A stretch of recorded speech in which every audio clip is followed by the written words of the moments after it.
صباح الخير يا ناف. يوه صباح الخير، فين بس يا قطوفة يا حبيبتي؟ ايه مالك يا نفنف؟ مين يا اختي معكر كده مزاجك على الصبح؟ هيكون مين يا اختي؟ الواد تركي. تركي انهي واحد فيهم؟ ابن ام تركي ولا ابن ام مروه؟ لا، ابن ام تركي في الطلعة والنازلة بيقلس عليا وعلى اسم انا وانتي، ورحت اشتكي لامه يا اختي تضحك وتقولي يا اختي يعني امك لازم تسميك انتي واختك كده.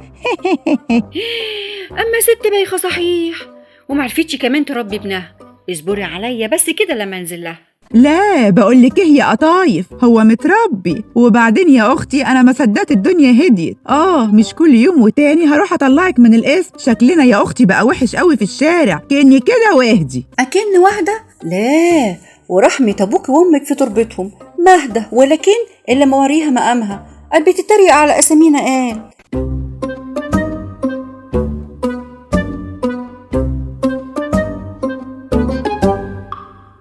يا تنيد، زمان قطايف دلوقتي عرفت وهتنزل تتخانق معايا انا وامي.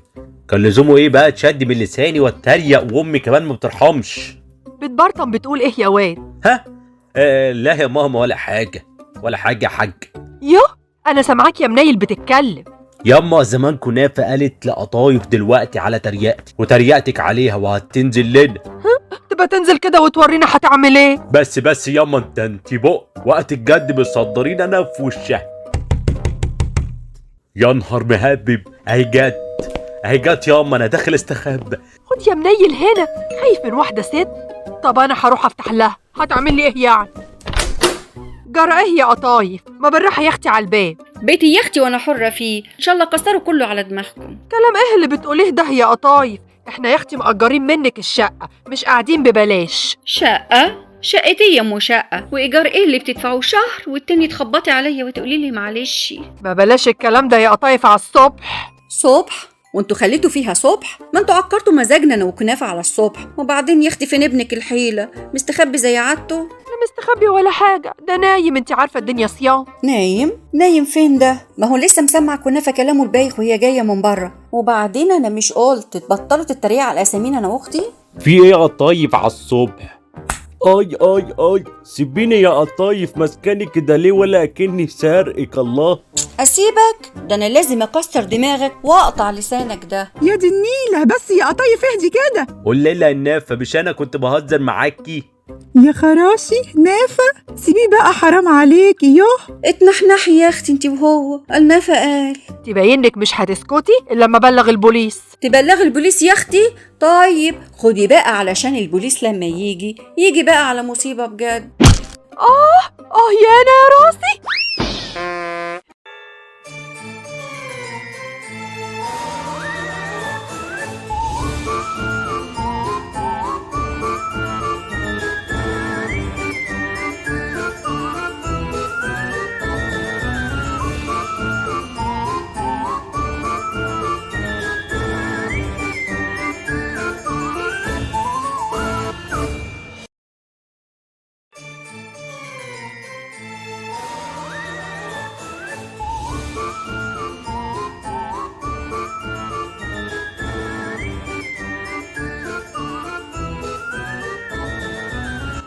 قطوفة يا حبيبتي، بقولك ايه، مش كل يوم يا حبيبتي والتاني هنطلعك كده بكفالة من القسم. بتدفعي حاجة من جيبك يا اختي؟ الله، ما هو كل من فلوس ابويا وامي. مش على الفلوس يا حبيبتي يا دي النيلة، الخير كتير والحمد لله. انا بقولك يعني اهدي شوية كده، العرسان بتخاف تيجي تتقدملك. احسن اللي خايف ما يجيش. اعمل ايه يا اختي بالعرسان دول؟ هم على الفاضي. بصي بقى، انا هنزل لام تركي اديها طبق القطايف ده واصالحها. يا اختي كويس انها اتنازلت عن المحضر. غصب عنها تتنازل؟ انت عاوزاها تسكن في بيتنا وتحبسني كمان؟ اهو ده بقى اللي ناقص. يوه مش هنخلص، انا نازله. انزلي يا اختي عشان ست تركي يحس بيكي. عماله تزغطيها خايبه بقالك سنين ولا بيفهم. الله يا فيفي يا اختي، القلب وما يعشق بقى، هنعمل ايه؟ وبعدين يا اختي ما هو مصيره يتقدم لي، بس اصل ظروفه وحشه، اما ظروفه تتحسن. القلب وما يعشق؟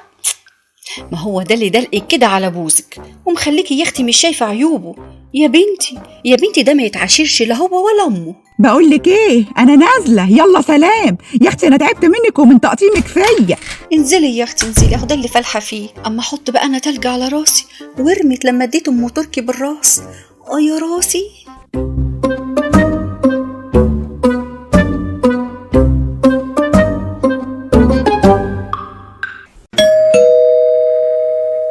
أيوة، مين؟ أنا يا خالتي أم تركي، افتحي. أهلا يا كنافة. إيه يا أختي، جاية تكملي عليا أنت كمان؟ أنا يا خالتي، ده أنا جايبة لك قطايف تحلي بيها بقك. قطايف؟ مش عاوزة قطايف، أختك كرهتني فيها خلاص. كده يا خالتي تكسير في إيدي، ده أنا نازلة صالحك وما تزعليش. يا خالتي دي قطايف طيبة وغلبانة، بس هي يا اختي اللي حمائية كده شوية وخلقها دايما في مناخيرها، ما تزعليش منها يا خالتي. تصالحيني بقطايف؟ طب يا أختي صالحيني بفرخة ترم عظمي. يلا عشان خاطرك بس يا كنافة، ونزلتك دي يا أختي عزيزة عليا. واد يا تركي، أنت يا واد، معلش نام شوية بعد الفطار. اقعدي كده نعمل شاي ونشربه مع بعض. طب يا خالتي روحي انتي صحي تركي على ما نعمل الشاي. انت يا واد اصحى، كنافة هنا. ايه ياما، هي فين نافة مش شايفها؟ نافة؟ يا رب يا اخويا يجعلها من نصيبك، غلبانة غير اختها في المطبخ بتعمل لنا شاي. يا رب ياما، لحسن احنا كده طولنا قوي. نافة حبيبتي.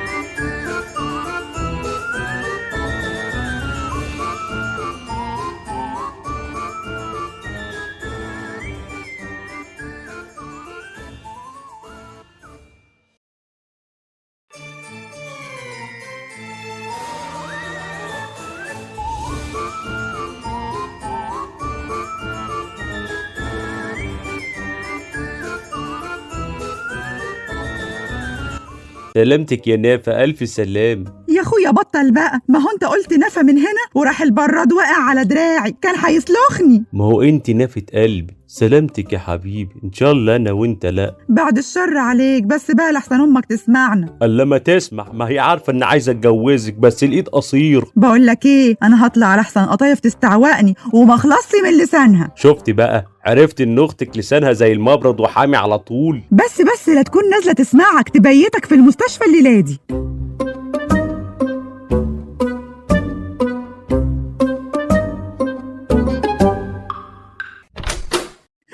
يا لهوي، ايه ده؟ جرى ايه يا فيفي؟ خضتيني. واقفه يا اختي ورا الباب كده ليه؟ خضيتك ليه؟ شفتي عفريت يا اختي؟ وبعدين انا كنت لسه نازله اشوفك كل ده بتديهم طبق القطايف. ايه ده؟ مالها ايدك؟ ربطها ليه؟ عملوا فيكي ايه؟ احكيلي يا اختي اصبري عليا شويه. ايه لوك لوك لوك لوك لوك لوك كده ورا بعضه؟ اقعدي بس وانا اقولك. عملت فيكي ايه؟ بتخلصوا منك اكيد. نفسي كده تعرفي تتصرفي وتتعاملي مع الناس دايما كده خايبه. يا اختي يا قطايف اصبري، افصلي يا حبيبتي، مالهمش ذنب يا اختي.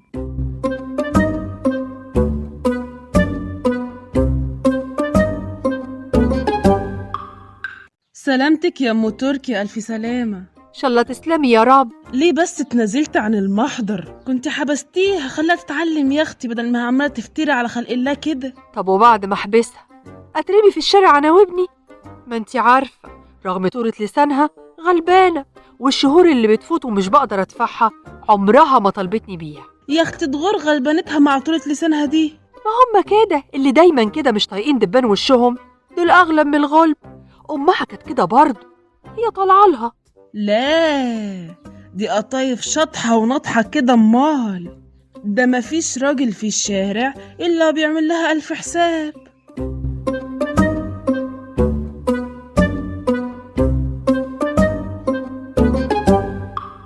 بس هو ده كل اللي حصل. يعني لما سمعتيه بيدلعك البراد وقع؟ يا اختي دلع مرق. امال لما تبقي في بيته ويدلعك كده كل يوم بقى مصيبه هتحصل لك؟ يا اختي ما تكسفينيش بقى. ما كسفكيش؟ طيب يا اختي انا رايحه بقى لعم السيد، عملت له اكل يكفيه كده كام يوم. حرام راجل وحداني محدش بيراعيه. روحي يا اختي وسلمي لي عليه، وانا بكره هبقى انزل واشوف البيت محتاج ايه واعمله. تعملي ايه بايدك المحروقه دي؟ يلا بقى اجيب لك مرهم من الصيدليه وانا راجعه. عاوزه حاجه اجيبها لك تاني؟ لا تسلمي.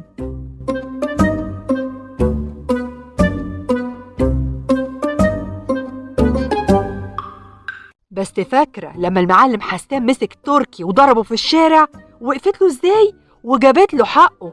الحق يتقال، ما بترضاش بالظلم. إياكش بس هي حمائية شوية. والله يا اختي فاكرة. طب صحيح، هو ابنك هيتجوز كنافة امتى؟ دول طولوا قوي. يا ساتر يا رب، الاسعاف دي جايه لمين؟ يا ساتر يا رب.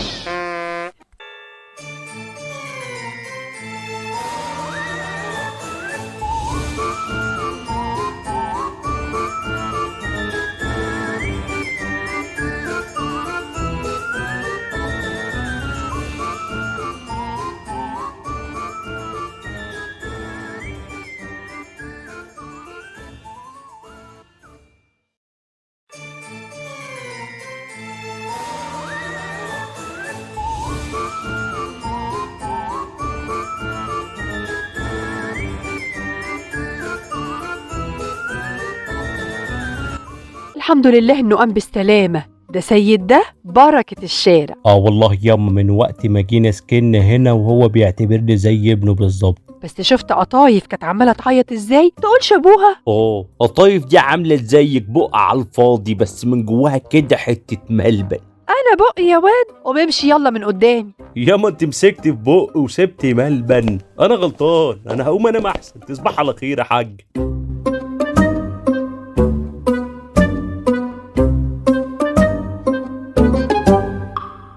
يا عم سيد، قلقتنا عليك كده برضو. تسيب نفسك السكر ينزل، كنت هتروح فيها. الحمد لله يا فيفي يا بنتي، انا فطرت ونسيت اخد حقنة الانسولين. كويس انك جيتي. هو انا مش عامله لك كل حاجه يا دوب على التسخين؟ لا كده بقى ما ينفعش، احنا لازم نجوزك بقى واحده تاخد بالها منك. هو انا فيا حيل يا بنتي؟ مين دي بس اللي ترضى بيا؟ شوف الراجل، انت عاوز تتجوز بجد؟ طب دي قطايف بتهزر معاك. طيب ما تيجي اتجوزك انت يا كنافة، اهو يبقى زيتنا في دقيقنا. طب لولاش انت راجل كبير وقد ابويا كنت عرفتك مقامك ورديت عليك. انا ماشيه، قاعده ولا جايه معايا يا فيفي؟ اقعدي يا بنتي، ده بينكشك، ما تبقيش قفوشه كده. روحي افتحي الباب شوفي مين. ماشي يا اختي، حاضر جايه يا اختي. الراجل عيان ودول نازلين ضرب في الجرس. خالتي ام تركي، يا اهلا يا اهلا. امال فين تركي؟ يا نافة، اصبري بس يا بنتي اخد نفسي من السلم. السلام عليكم. وعليكم السلام. تعالي يا ام تركي، خطوه عزيزه، تعالي اتفضلي. خطوه عزيزه؟ يا مالها قطايف؟ يا عز مقدارك يا قطايف. ايه يا سيد، قلقتنا عليك، عامل ايه دلوقتي؟ الحمد لله يا ام تركي، كتر خيرك. تعبى نفسك وطلعتي كل السلم ده علشان تطمني عليا. كنت اتصلي بالتليفون يا شيخه. ولا تعب ولا حاجه. طيب اقوم اعمل لنا دور شاي وجايه. خليكي بقى، هنعمل السحور ونتسحر كمان سوا. هو اتصل التركي كمان يجي. صحيح هو فين؟ نام يا حبة عيني، اتخض عليك. والله الواد ده بيحبك كأنك أبوه بالظبط. عن إذنكم، تعالي يا كنافة. بقولك هي جت لوحدها. هي مين؟ أم تركي. ما هو تركي نايم، بس هتصل عليه أصحيه. تركي إيه وهباب إيه؟ هو أنا أقصد تركي؟ أمال تقصدي مين؟ أقصد أم تركي، جت لوحدها على السيرة. أنا بقى بفكر أجوزها لعم سيد. يا نهار مهبب.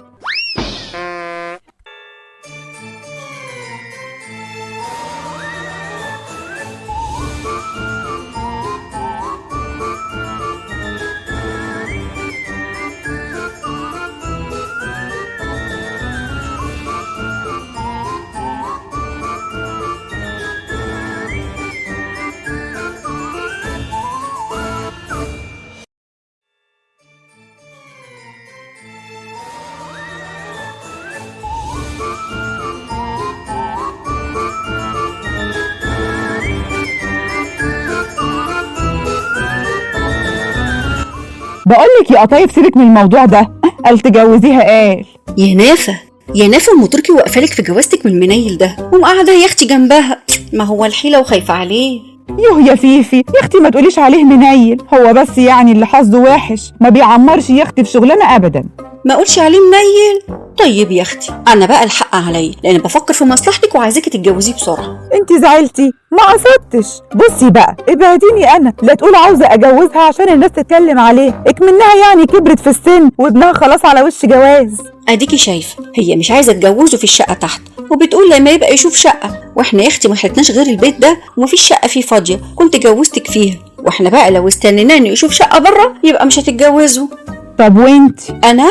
انا ايه؟ ما انت مسيرك تتجوزي برضه. بقولك ايه يا نافع، مالكيش دعوة بيا، انا يا اختي شايل الموضوع ده من دماغي، خلينا فيكي بس انت الاول. طب انا هرني على تركة صحيه، وانت بقى طلعي الشاي، زمانهم يا اختي استعوقونا.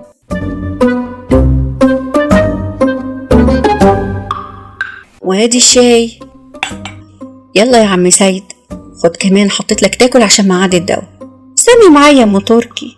لا سمي ولاك، شكرا. ليه كده بس؟ خلينا كلنا مع بعض، أعيش ومسرح. ده انت دخلتك عزيزة عليا، عاشت علينا.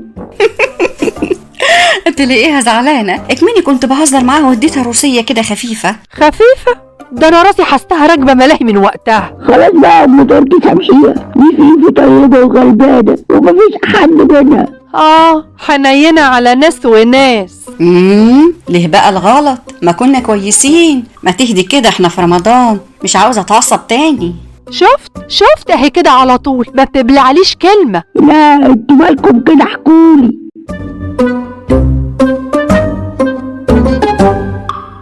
الو، نفى القلب من جوه. تركي يا روحي يا خراشي، بسمع نفى دي قلبي بيطير كده ويرفرف. طيب يا نافع قوليلي، امي قالت رايحه عند عم سيد تبص عليه بالمره، انتوا هناك؟ ها وصلت؟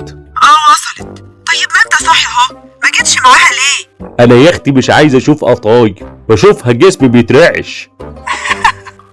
بس بقى عيب كده تقول كده على اختي، هي حمائية بس حبتين؟ ده اغزخانه بحالها، بعيد عنك. ماشي يا تركي، قوم تعالى علشان هنعمل سحور هنا وناكل كلنا، علشان يكون معانا راجل واحنا نازلين متأخر يعني. اهو ده كل اللي حصل، يرضيك تعمل كده فيا؟ لا ابدا ما يصحش، ده قد امك برضه يا طايف، عاملين قابلين شوية، دي مفيش حد ولا اجمل ولا اطشم منها. قد امي؟ ماشي يا عم سيد، ماشي عشان خاطرك انت بس. انا لازم اكسب ام تركي فعلا، واعصر على نفسي بقى ليمونه لغايه ما اجوزها لعم سيد. الحقوا تركي.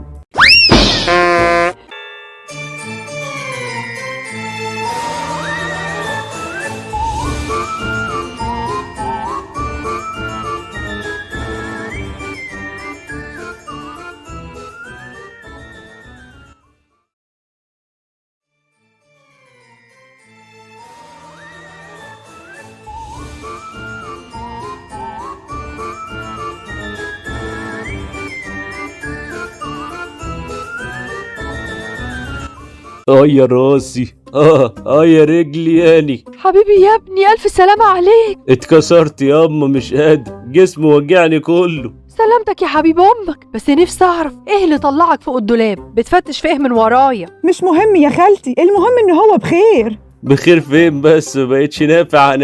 ومن امتى وانت نافع؟ يعني ايه اتغير؟ ايه يا قطايف الكلام ده؟ الملف استعدي يا قطايف، ابن يختي سيد الرجالة ده مش عارف حتى يقضي حاجة لنفسه. لزومه ايه الكلام ده؟ بدل ما تجيبي لي حاجه كلها رم عظمي زي ما بتعملي مع عم سيد.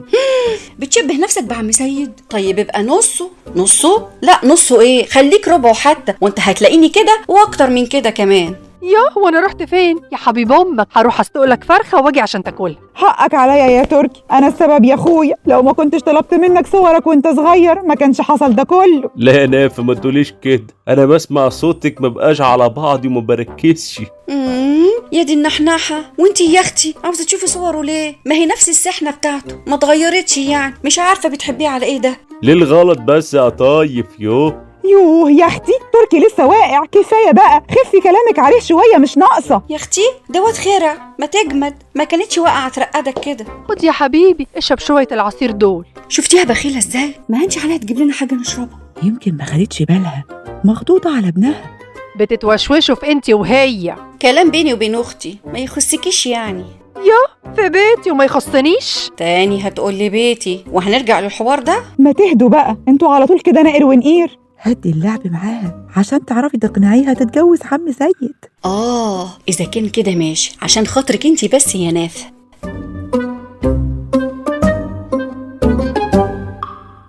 شفتي يا نافع عم سيد عمل ايه؟ لا خير، عمل ايه؟ الراجل بعت للواد محسن الحلاق. طب وايه يعني؟ الله، ما تسيبيني احكي لك براحتي عشان ما انساش. ما تحكي يا قطايف. انا رحت لعم سيد عشان اديله الفطار بتاعه زي ما بعمل كل يوم واحط له الدواء جنبه. يوه ما تنجزي. يوه اصبري، ما تنطيش في بقي كده وانا بتكلم. طب بسرعة. ضربت الجرس واستنيت يا اختي يقول لي افتح الباب وادخل زي ما بيقول لي كل مره. لسه بضرب الجرس لقيته في وشي وبيفتح الباب. استغربت. ليه؟ حصل ايه؟ لقيته قدامي وقال ايه يا اختي، سابغ شعره ولابس ترنج جديد وبيقول لي انا جهزت نفسي اهو عشان اتجوز ام تركي.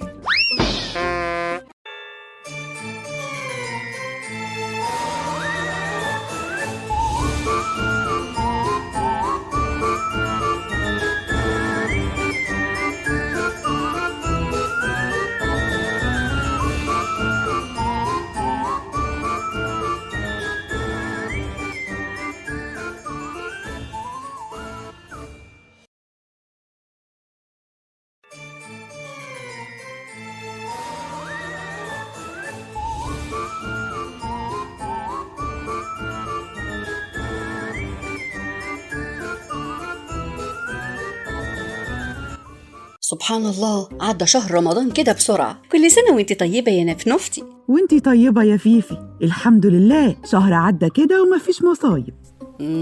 بقولك ايه، بكرة العيد مش عاوزة اعملها معاكي. خليني يا اختي هادية كده وبلاش تنكشيني. يا قطايف بلاش عكسك يعني، قفوشة انتي كده على طول. بتعكسيني. ماشي يا اختي، يلا اروح انا بقى اشوف عم سيد وانت انزلي لام تركي شوفي هتفضى امتى عشان ننزل نجيب العفش. عم سيد عاوز يجدد عفش البيت كله. طبعا مش عريس، براحته بقى، من حق العجوز يتدلع. يا لهوي، اسكتي لا تكون طالعه تسمعك تقفش في الكلمه. يا اختي ما صدقت اقنعتها بيه، وكل يهون عشان عيونك يا حبيبتي واجوزك الواد تركي. لا ما تقلقيش، اصلهم بيفطروا عند ام محمود النهارده، وعشان يا اختي بيعملوا الكحك والبسكوت من امبارح. يا خبر، لسه ما خلصوش؟ ما تنجز، الليله عيد يا اختي والناس هتقفل بدري. وهو عم سيد يا اختي مستعجل ليه؟ ما يصبر على العيد الكبير. ما انا قلت له كده، قال لي الحق افرح لي يومين قبل ما اموت، اضمن منين عايش للعيد الكبير. يا اختي ده زي القطط ب7 ارواح. بتقري عليه يموت يا اختي وجوازتك تتاجل تاني. صحيح، انا اقنعته كمان انه يسلم تركي محل البقاله بدل واد مرعي الحرامي. ها وقال لك ايه؟ وافق طبعا. انا قلت له مش هوافق اختي تتجوز واحد عواطلي وامه كمان بتصرف عليه من معاش ابوه. تركي مش عواطلي يا فيفي، يكشي بس هو اللي حظه مهبب كده، ما بيعمرش يا اختي في شغلانه، نجمه خفيف. بصي بقى، الايجار يدفعه زي ما هو وتاخديه تحطيه في مصروف البيت من غير ما هو يعرف. يوه طب ليه بس؟ لازم يعرف انه مش قاعد ببلاش وعنده بيت ومسؤوليه وايجار لازم يدفع، غير كده هيكسل ومش هيشتغل. اسمعي مني انا. ايه صوت الزغاريد ده؟ جاي منين يا ترى؟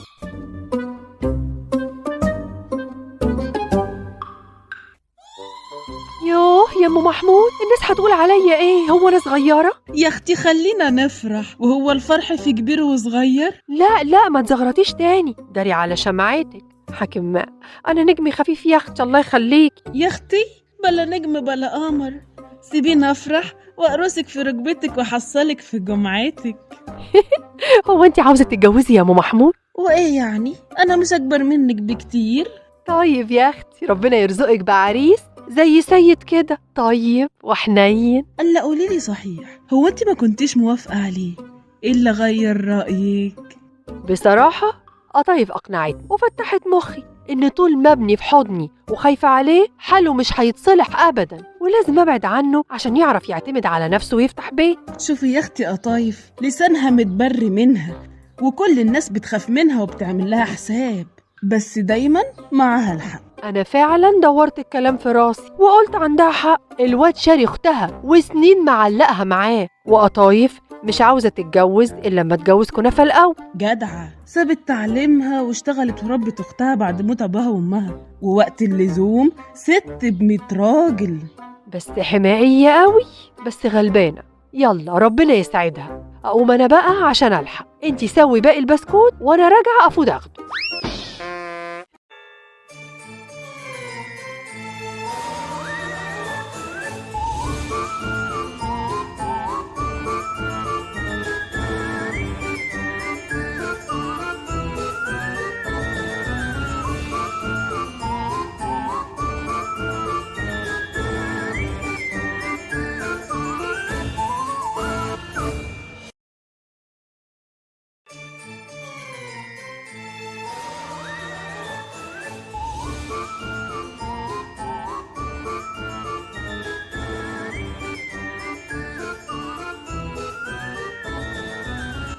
مبروك يا ام تركي، مبروك يا عم سيد.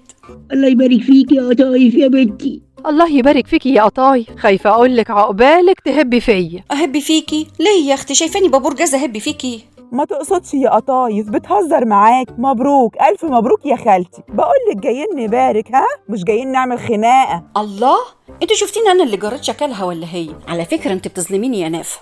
أمال فين تركي؟ ما جاش معاكي ليه يا كنافة؟ واقف مع النقاشين وآخر النهار هيجي. طيب الحمد لله اهو لقى حاجة يعملها. لا ما تقلقيش من الناحية دي، أنا هسلمه المحل واملأوا له بضاعة أكتر من اللي كان فيه. طول عمرك حنين يا عم سيد. تسلم وتعيش يا سيد. مش عشان انت أمه، لا، ربنا يعلم أنا بحبه كأنه ابني. إن شاء الله تفرح يا عم سيد يا سكر أنت. بصي يا قطايف يا حبيبتي، أنا عاوزاكي في موضوع، عن إذنك تعالي نروح المطبخ نعمل حاجة يشربوها.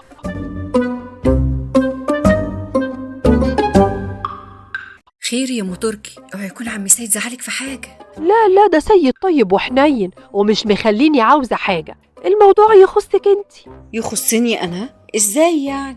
بصي بقى، محمود ابن ام محمود بصراحة كلمني كم مرة عليكي وانا كنت بخاف افتحك في الموضوع. محمود؟ ما هو حيلة امه هو كمان، انا ناقصة؟ حيلة امه؟ ماشي. محمود مدرس ومن البيت للمدرسة ومن المدرسة للبيت، لا له اصحاب ولا بيقعد على قهاوي ما انتي عارفة. ها قلتي ايه؟ كل ده بتعملوا حاجة نشربها؟ عم سيد قلق عليكي يا خالتي. طيب انا رايحاله، هاتي العصير وتعالي، مستنية ردك، خدي وقت. مش موافقة ليه بس؟ معرفش يا اختي، مش مرتاحة له هو ولا امه، انا ناقصة هم. حرام عليكي، الواد غلبان ومش زي شباب اليومين دول. ما هي دي المصيبة، تربية تخوف، هيقعد لي ليل نهار في البيت ويزهقني، وانا يا اختي ما بحبش الخنقة. بصي انتي اتخطبي وجربيه. اجربه؟ هو يا اختي بوتاجاز شارياه، اجرب عجبني اخده، ما عجبنيش ارجعه تاني، ده بني ادم. يا اختي ما هي الخطوبة معمولة علشان كده، مش هغصب عليكي يعني. الواد قمر، ولو ما كنتش بحب تركي كنت وقعت في غرامه هو. وقعتي في غرام مين يا نافة؟ يا لهوي، تركي؟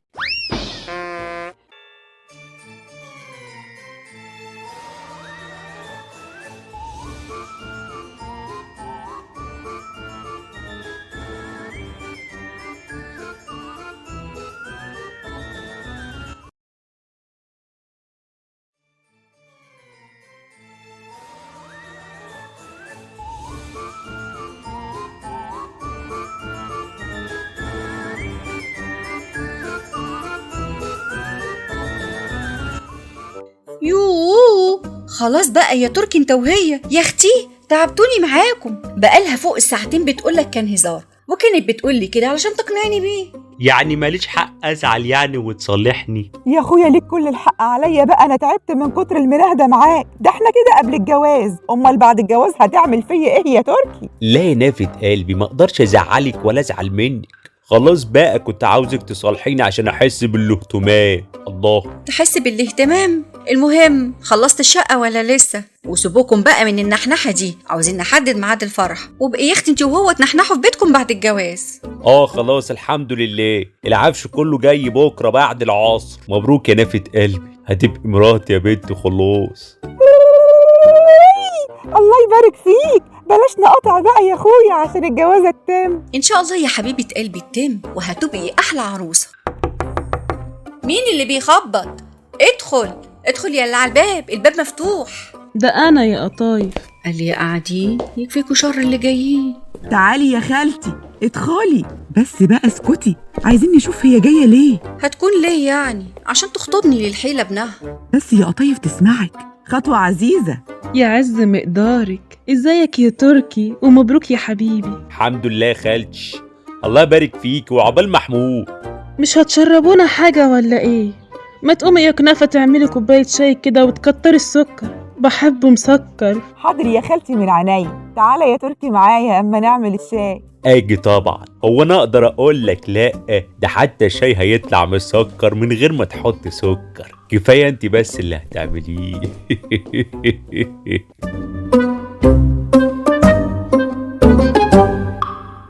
خير يا خالتي، جاية ليه؟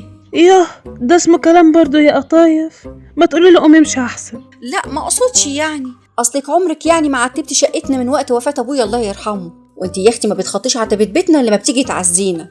لا يا حبيبتي، المرة دي جاية في فرح إن شاء الله. وجايبة الثقة دي منين يعني؟ هي أم تركي ما فتحتكش في الموضوع ولا إيه؟ لا، فتحتني في الموضوع وقلت أفكر، ملحقتش يعني، ده عدى شهر بس، والموضوع ده يا أختي محتاج تفكير. كل ده بتفكري؟ بقالك كتير قوي. وادي الشاي وصل. تعالى يا تركي اقعد. اتفضلي يا خالتي، اتفضلي يا تركي. خدي مني يا فيفي. اشمعنى أنا يا أختي تقولي لي خدي وهم تقولي لهم اتفضلوا؟ يا لهوي عليكي يا فيفي، على طول عصبية يا اختي وحمائية كده. اتفضلي يا نور عينيا ولا تزعلي. معلش يا نافة، الموضوع صعب برضه، ده جواز مش لعبة، عشان كده هي متعصبة، اعذريها برضه. محدش قالك رد عني، أنا ليا لسان وأعرف أرد.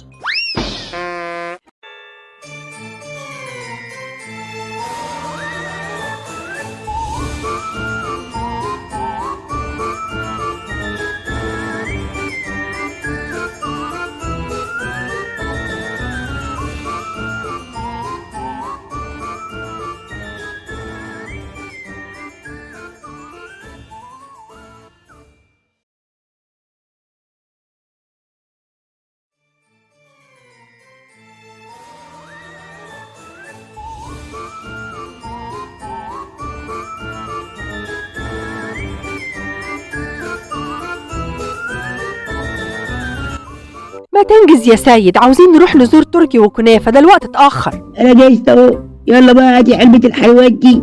بعت محسن الحلاق اشتريها لي وهو جاي حلالي. ما يصحش كده ندخل بايدينا فاضية. طول عمرك ذوق، ربنا ما يحرمني منك ولا من حنيتك ولا كرمك. ولا منك يا ست البنات. ست البنات يا راجل، منك ومن كلامك الحلو ده.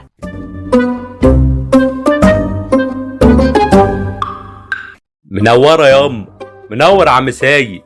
منور بيك يا تركي. منورة بيك يا حبيب أمك. أمال فين كنافة؟ من وقت ما جينا ما شفناهاش. ما هي مش هنا، هي فوق عند قطايف شوية ونازلة.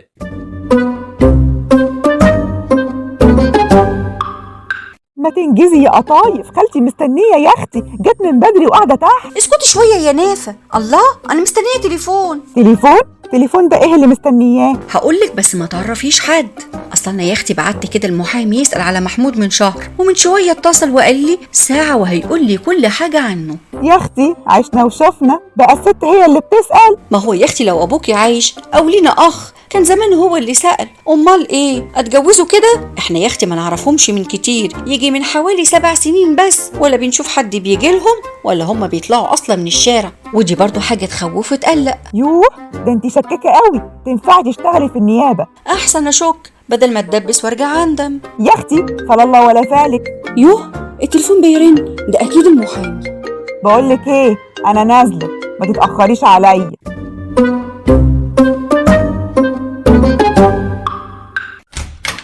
اتأخرت قوي يا نافة، أمي قلقت. أمال فين قطايف، ما نزلتش معاكي ليه؟ معلش يا تركي، اهي نازلة ورايا اهي، اصلها مستنية التليفون وجاية على طول. منورة يا خالتي، منور يا عم سيد، خطوة عزيزة. منورة بيك يا مرات ابني. أمال فين قطايف؟ مش كنتي طالعة تندهلها؟ شكلها هي دي جت على السيرة، افتحي. حاضر يا خالتي. السلام عليكم. وعليكم السلام ورحمة الله وبركاته. وعليكم السلام. وعليكم السلام يا فيفي. كل ده فوق، الأكل بارد، هنسخنه تاني بقى. معلش كنت مستنية تليفون مهم. خير، تليفون اهدى. عن عريس الغفلة محمود. ماله ده واد طيب وغلبان وفي حاله. والله يا سيد، عمرنا ما سمعنا له حس يا اخويا، في حاله كده ومنطوي على نفسه. بقول لكم ايه، بطلوا الكلام، خلينا نشوف مالها وشها مكشر ليه. ما تنطقي يا بنتي، ساكتة ليه؟ قلقتينا. ولا قلق ولا حاجة، كل الموضوع ان البه المدرس كان متجوز بنت عمته ومخلف كمان منها بنتين، ومطلقها بعد جوازه منها بسنة. يا لهوي، متجوز ومخلف؟ اخصى عليك يا ام محمود، كده مخبية عليا. يا لهوي، انت اتأكدتي يا قطايف من الكلام ده؟ لا تكوني بتظلميه.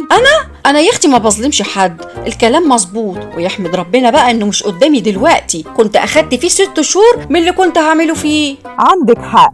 هدي النفوس، اختك مش ناقصة. يا اختي الاستاذ كان بيسمع كلام امه، اتجوزها يتجوزها، طلقها يطلقها، شورتها يعني. بس الواد اتغير، ما بقاش كده. بقول لك ايه يا ام تركي، اطلعي منها انت يا اختي، سيبيني انا بقى مني ليهم. يعني ايه كلنا اتجوزنا وانت بقى اللي هتقعدي كده؟ وماله كده يا اختي، على رأي المثل قعدة الخزانة ولا جوازة الندامة. طبعا يا حبيبتي، بكرة ربنا هيرزقك بأحسن عريس عشان طيبة قلبك دي. حصل خير. المهم لميتنا سوا، وربنا ما يحرمنا منك يا فيفي. انت السبب في لميتنا سوا دي. تسلمولي، انا فرحتي بقى بكنافة اختي حبيبتي وتركي، وانتي كمان يا ام تركي، وبجوازك بعم سيد. رجعتولنا عيلتنا بجد، ام واب وتركي كمان اخ، عيلة بصحيح. وده بقى عندي اهم، بلا جواز بلا هم. طيب ناكل بقى يلا. يلا يا نافة قلبي من جوه.